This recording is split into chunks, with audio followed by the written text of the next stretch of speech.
Deck 1 पे है मन मेरी जान, जो कुछ ऐसा साउंड करता है।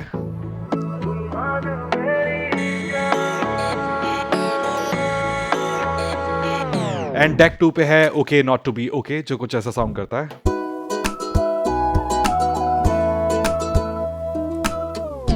और अगर मैं इन दोनों को साथ में प्ले करूं तो ये कुछ इस तरीके से साउंड करेगा।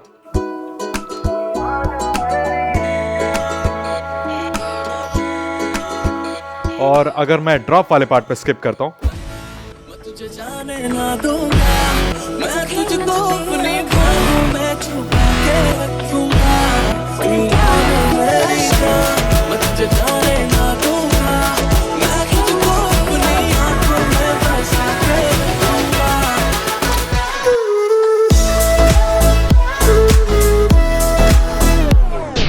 तो ये जो मैशअप है ये मैंने बनाया यूजिंग वर्चुअल डीजे स्टेम्स 2.0, जो अभी लास्ट वीक ही रिलीज हुआ है। तो इस वीडियो में मैं आपको सब बताऊंगा कि इस नए फीचर को DDJ 400 के साथ कैसे यूज करना है। लेकिन उससे पहले मैं आपको एक और मैशअप सुनाता हूं जो मैंने इसी फीचर को यूज करके बनाया है, ताकि आप देख पाओ कि इस फीचर में कितना पोटेंशियल है। फॉर एग्जाम्पल यहाँ डेक 1 पे है तेरा बन जाऊंगा, जो कुछ इस तरीके से साउंड करता है।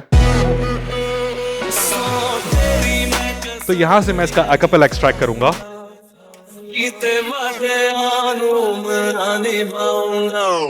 और डेक 2 पे है तू आके देख ले, जो कुछ इस तरीके से है।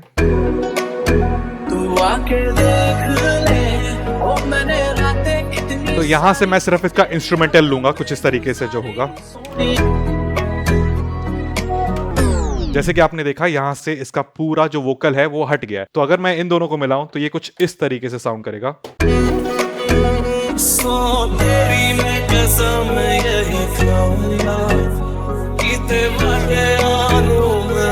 तो यहाँ पे वोकल है डेक 1 पे और इंस्ट्रूमेंटल है डेक 2 पे।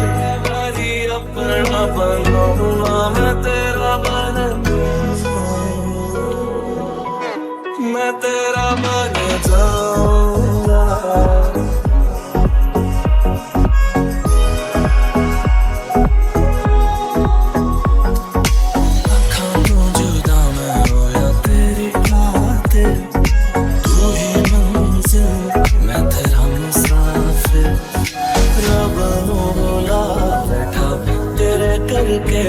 मैं हो गया काफिर, तेरे लिए मैं जहां से टकराऊंगा, सब कुछ खो के तुझको ही पाऊंगा, दिल बन के मैं दिल धड़काऊंगा, मैं तेरा बन जाऊंगा।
जैसे कि आपने यहाँ पे देखा जो तेरा बन जाऊंगा उसका मैंने अकैपेला लिया और उसको मैंने लेयर किया तू आके देख लेगा इंस्ट्रूमेंटल के साथ, और ये पूरा मैंने मैशअप बनाया। अगर यही मुझे मैशअप एक्चुअल में बनाना होता तो मुझे प्रोडक्शन सॉफ्टवेयर में बनाना होता, लेकिन वर्चुअल डीजे स्टेम्स 2.0 के साथ ये काम हम लाइव डेक पे कर सकते हैं। फॉर एग्जाम्पल यहाँ पे जैसे ये वाला पार्ट ले लेते हैं, जो ये वाला है,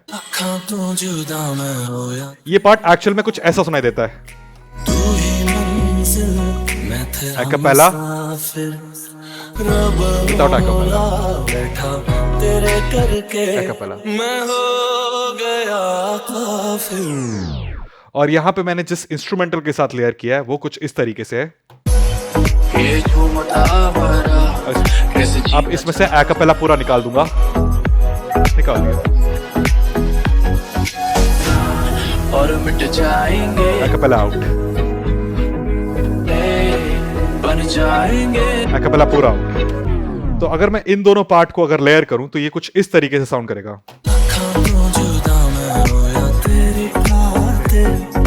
ये एक्apella और ये इंस्ट्रूमेंटल।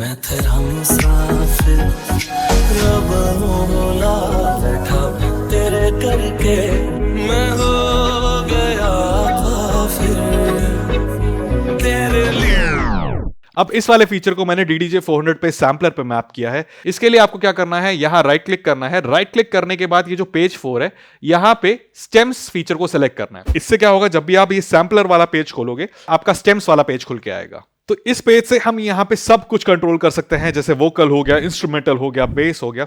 तो अब इन पैड्स के बारे में डिटेल में जानते हैं। तो सबसे पहले शुरू करते हैं ये एक्apella वाले पैड से। तो ये एक्apella वाला पैड है क्या? सपोज ये गाना है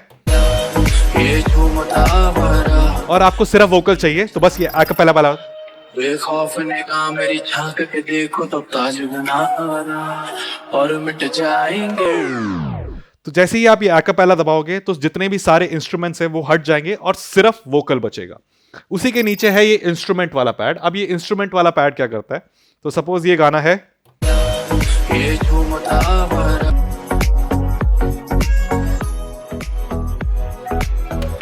जैसे कि आपने देखा जो एक्apella है वो कंप्लीटली हट चुका है और अब हमारे पास सिर्फ इंस्ट्रूमेंटल बचा।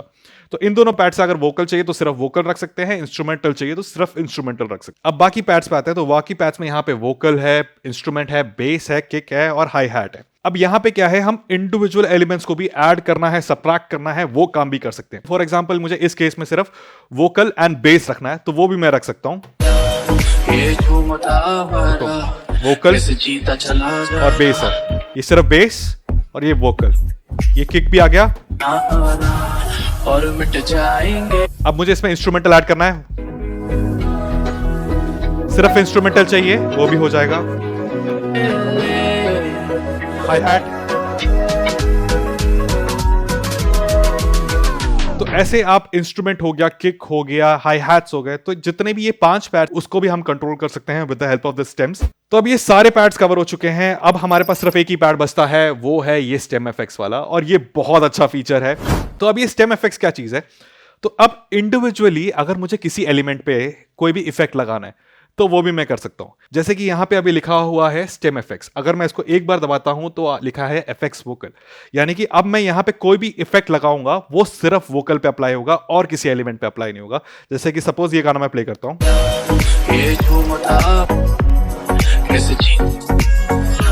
सिर्फ वोकल। अब मैं क्या करता हूं, अब इसको एक और बार दबा देता हूं तो आया एफेक्ट्स मेलोडी, तो सिर्फ मेलोडी पे ये फिल्टर इफेक्ट अप्लाई होगा। एक और बार दबाते हैं तो आता है एफेक्ट्स रिदम। एफेक्ट्स रिदम यानी कि जो बेस हो गया उनके ऊपर, बेस किक उनके ऊपर अप्लाई होगा ये इफेक्ट। तो अगर मैं अप्लाई करता हूं तो कुछ इस तरीके से होगा।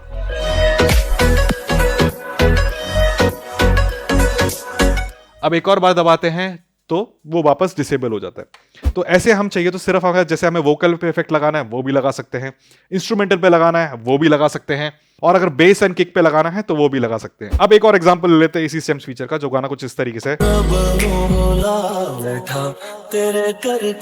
अब इसको मुझे और अच्छा करना है तो मैं थोड़ा सा यहाँ रिवर्ब इफेक्ट लगा सकता हूँ। तेरे लिए मैं जहां से टकराऊंगा सब कुछ। तो एक छोटी सी ट्रिक है, ये अपने वोकल को बेटर करने के लिए आप यूज कर सकते हैं। यानी कि जब भी आप एक्apella एक्सट्रैक्ट करो थोड़ा सा उसमें रिवर्ब डाल दो, जिसकी वजह से आपका साउंड थोड़ा भरा भरा लगेगा, ऐसा नहीं लगेगा कि उसको कहीं से काट के निकाला है। बाकी मेरे हिसाब से इसकी क्वालिटी काफी अच्छी है। बाकी आप लोग बताओ आपको ये नया फीचर कैसा लगा। बाकी इस वीडियो में जितने भी गाने यूज हुए हैं उनका फ्री डाउनलोड लिंक आपको नीचे मिल जाएगा। आपको बस जाना है डिस्क्रिप्शन में, यहाँ पे जहाँ पे फ्री डाउनलोड लिखा है इसके ऊपर क्लिक करना है, ऐसा एक पेज खुल के आएगा। तो यहाँ से आप सारे गाने जो मैंने यूज किया है वो यहाँ से डाउनलोड कर सकते हैं। अब सवाल ये आता है कि मैंने यही 2 गाने क्यों चुने मिक्स करने के लिए। तो जैसा कि आप देख सकते हैं जो मेरा पहला मैशअप था दैट इज मन मेरी जान and okay not to be okay, इन दोनों का की है 11B एंड 12B, जो कि रिलेटेड कीज है और साथ में अच्छा साउंड करते हैं। सेम चीज है जो मेरा नेक्स्ट मैशअप है दैट इज तेरा बन जाऊंगा एंड तू आके देख ले। इसका है 1A एंड 1B, तो ये दोनों भी रिलेटेड कीज हैं। अब आपको अगर ये समझ में नहीं आ रहा है ये 1A 1B 12A 12B ये क्या चीजें हैं, तो आप मेरा मिक्स इन की वाला वीडियो जरूर से देखना। तो यहाँ मैंने डिटेल में सब कुछ समझाया है। एंड अगर आप इंटरेस्टेड हो ये जानने के लिए कि मैशअप्स बनाने के लिए सॉन्ग्स कैसे सेलेक्ट करना है, तो ये वाला वीडियो जरूर से देखना। एंड अगर आप इंटरेस्टेड हो मेरे से डायरेक्टली डीजेइंग सीखने के लिए, तो डिस्क्रिप्शन भी एक बार जरूर से चेक कर लेना।